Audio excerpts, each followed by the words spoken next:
This channel does not promote any violent, harmful, or illegal activities. All content provided by this channel is meant for an educational purpose only. Top quality और consistent performance के लिए सिर्फ silver pump नाम याद रखना। জামাই ষষ্ঠী মানেই বাঙালিদের জন্য একটা উৎসব। নানা পদ রান্না, ইলিশ থেকে চিংড়ি মাছ, পাঁঠার মাংস থেকে চিকেন, কিছুই বাদ থাকে না। তবে সেই ধুমধাম করে অনুষ্ঠান হয়তো সবার জন্য নয়। তাদের কেমন কাটছে যারা বঞ্চিত, শিক্ষক শিক্ষিকা যারা চাকরি হারা। চলুন একবার তাদের সাথেই কথা বলে নেব।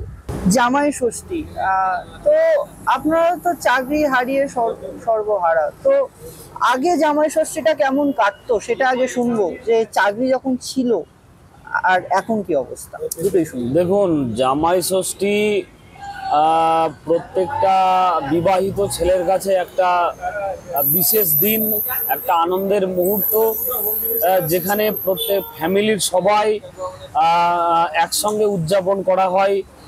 বেশ খুশিতে আনন্দে একটা দিন কাটে।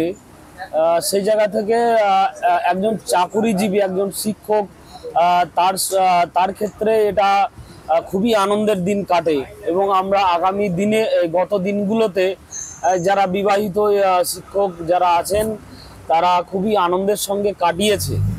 কিন্তু আজকের দিনে বা আগামী কালকে যে জামাই ষষ্ঠী আসছে, যে দিনটা, সেটা আমাদের যারা চাকরি হারিয়ে যারা আমরা রাস্তায় আছি তাদের জন্য আনন্দের দিন নয়। কারণ আমাদের চাকরিটা আর নেই।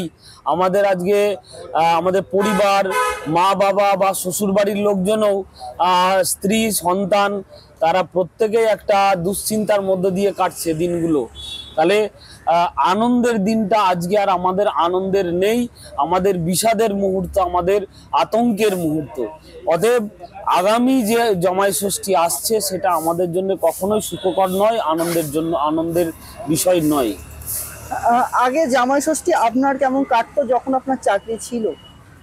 অবশ্যই, যেটা বলছিলাম যে যেমন ধরুন শ্বশুরবাড়ির লোকজন বা স্ত্রী, আমার ছোট সন্তান আছে, তো ফ্যামিলির মধ্যে সারাদিনের মধ্যে একটা খাওয়া দাওয়া বা কোথাও ঘুরতে যাওয়া, কাছাকাছি যে সমস্ত প্লেস আছে বা রেস্টুরেন্টে যাওয়া, তো এর মধ্য দিয়ে একটা সুন্দর মুহূর্ত কাটাতে পারতাম। আমরা একটা দিনটাকে একটা বেশ আনন্দের মতো করে উদযাপন করতাম। এটাই ছিল আমাদের আগের যে জামাই ষষ্ঠীর দিনগুলো, এভাবেই কাটতো আমাদের।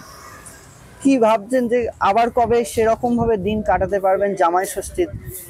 অবশ্যই, তো আমরা সমস্ত যোগ্য শিক্ষক শিক্ষিকারাই চাই যে আমাদের জীবনের যে কালো অন্ধকার নেমে এসেছে, যে কালো অন্ধকার, সেই অন্ধকারটা কেটে যাক। যে আইনি জটিলতার মধ্য দিয়ে আমাদের চাকরিটা চলে গেছে, রিভিউয়ের মধ্য দিয়ে আমাদের সেই প্যানেলটা বাঁচিয়ে আনুক রাজ্য সরকার, এবং আমাদের চাকরিটা ফিরে আসুক। এই চাকরিটা ফিরে আসলে তবেই আমাদের জীবনের সেই আনন্দঘন মুহূর্তটা আমরা কাটাতে পারবো।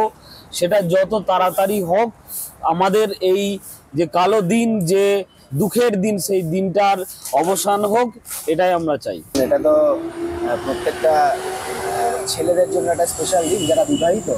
তো আমাদের এই দিনে আজকে আমরা যেখানে দাঁড়িয়ে আছি, আমাদের চাকরি নেই, আমরা ধর্ণা মঞ্চে বসে আছি। এবং গতকাল আপনারা দেখেছেন আমাদের শান্তিপূর্ণ যে অর্ধনগ্ন হয়ে আমাদের যে প্রতিবাদ ছিল, সেই প্রতিবাদ থেকে আমাদেরকে পুলিশ আমাদের তুলে নিয়ে গেছিলো এবং গতকাল রাতে আমরা ছাড়া পেয়েছি। এছাড়াও ওই যে বছরটা চলছে 2025, সেই 2025 সালের 1 জানুয়ারি এবং গত বছর 31 নাইট, যেটা নতুন বছরের যে শুভ কামনা, সেই সময়ও আমরা শুভটা কেটে দিয়ে শুধুমাত্র নববর্ষের আগমন করেছিলাম। সেই দিন কিন্তু এখনও আমাদের চলছে এবং আজকে একটা স্পেশাল, আগামীকাল একটা স্পেশাল দিন আসছে আমাদের জন্য, সেখানেও আমাদের জন্য এইরকম একটা শিকার। আমরা নিশ্চয়ই আমরা কেউই মানসিক এবং শারীরিক দিক থেকে ভালো নেই। তো জামাই ষষ্ঠী এভাবেই কাটে।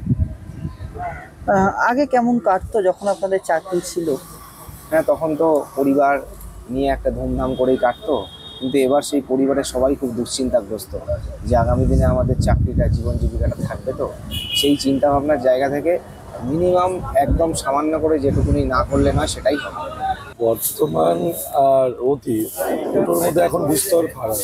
তার কারণ অতীতের সময়টা আমাদের অন্যরকম ছিল, আর বর্তমানে আমরা একটা প্রশ্নের চিহ্নের মুখে পড়ে আছি। জামাই কি করে, চাকরিটা আছে কিনা, তিনি চাকরিটায় পয়সা দিয়েছে কিনা, এগুলো এখন মানুষকে কৈফিয়ত দেয়। তোমার স্যালারি ঢুকছে কিনা, এই যে একটা মানুষের কাছে একটা জিজ্ঞাসা, শিক্ষক মানেই হচ্ছে মানুষের কাছে প্রশ্ন চিহ্ন, সেই দুর্নীতির সাথে যুক্ত কি যুক্ত না। এটা আমরা কোনোদিনই কাম্য করেছিলাম না, আর এর জন্য আমরা এই প্রফেশনটাকে গ্রহণ করিনি। এটা একটা লজ্জাজনক ব্যাপার, এবং এর জন্যই এই বিষাদময় সময়ে আমরা জামাই ষষ্ঠী যাচ্ছি না, এখানেই সময়টা কাটাচ্ছি। কারণ যখন জবেরই নিশ্চয়তা নেই, তখন আমরা কি করব? তার জন্য আমরা রাস্তায় পড়ে আছি। সমাজ দেখুক যে এর জন্য কে দায়ী, কার জন্য আমরা রাস্তায় বসে আছি। এবং এই দুর্নীতিটা পরেও হতে পারে যদি জনগণ না আগিয়ে আসে, এবং এই সরকারের এই উদ্যোক্তর বাইরে বেরিয়ে আসতে হবে। আপনার যখন চাকরি ছিল তখন জামাই ষষ্ঠীটা কেমন কাটতো সেটা শুনতে চাই। যে সময় ভালোই কাটতো। এখন একটা ছেলে আছে 5 বছর বয়স, মিসেস আছে, উনিও জব করেন, এবং একসাথে যাওয়ার পর একটা আনন্দের সাথে, ওই উল্লোড়ের সাথে এবং সবারই সাথে মজা করে সময়টা কাটতো। একটা সময় তাদের খুব আনন্দে কাটতো জামাই ষষ্ঠী, সপরিবারে তারা সময় কাটাতেন, তাদের মুখে ছিল একরাশ হাসি। আর এখন শুধু দিন গুনছেন কবে তারা আবার চাকরিটা ফিরে পাবেন। জামাই ষষ্ঠী সে তো অনেক দূরের কথা। Rahul সাধুকা, TV9 Bangla digital.